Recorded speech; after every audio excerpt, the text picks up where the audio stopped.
For The Last of Us Part 2, we're hoping to create a story that makes a commentary about the cycle of violence and how acts can beget other acts and show all the different aspects that could come out of it. Not necessarily good or bad, just the different consequences of one's actions.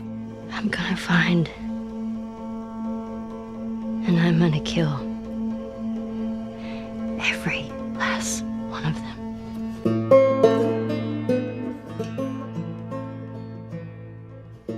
I've heard a lot of people say, why make a sequel to The Last of Us? I didn't even hear the full pitch of the game, but just like the outline of what Neil was wanting to do with this game, I realized, oh, this is something we have to make. This, this isn't even an option. There's absolutely more to do here.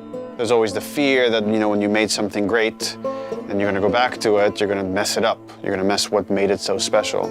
The test for us was like, can we come up with a story that could, one, stand on its own and be meaningful and have weight?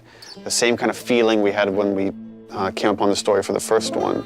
But also now, because it's part 2, it has to be additive. It has to take the first one into consideration, that if you played both, then you get like a bigger narrative. The thing that Neil really cared about, that the studio really cared about, is honoring Ellie and Joel specifically, and their journey as characters. What is the honest next steps that they would take? What are the truest moves that we could see them do? The Last of Us 2 expands on the first game, both in the relationship between Ellie and Joel, the relationships that we see Ellie having, and just the greater world that we're in, and we see more of it.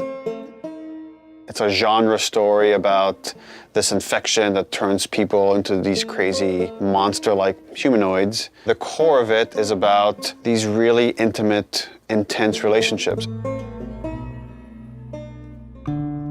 At the start of the game, Ellie is 19. She is living in a safe, secure community. We're coming in, 25 years after the outbreak.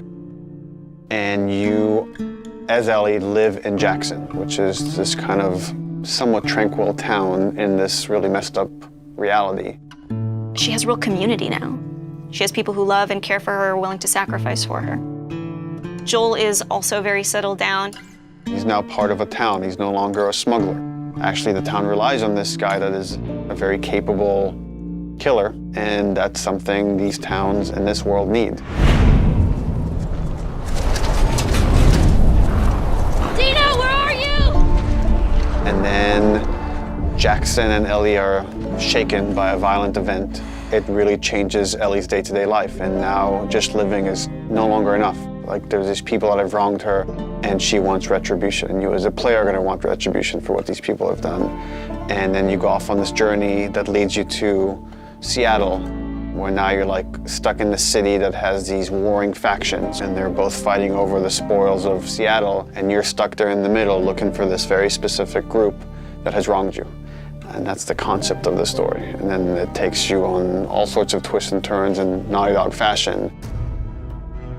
I know even within the studio, we've had a lot of philosophical arguments about some of the events and what happens in the game, and I think in this one might be more divisive than the first game in a very kind of exciting way that I think it raises those interesting philosophical questions and asks the players to interpret some of the material that's there and see where they stand on those questions.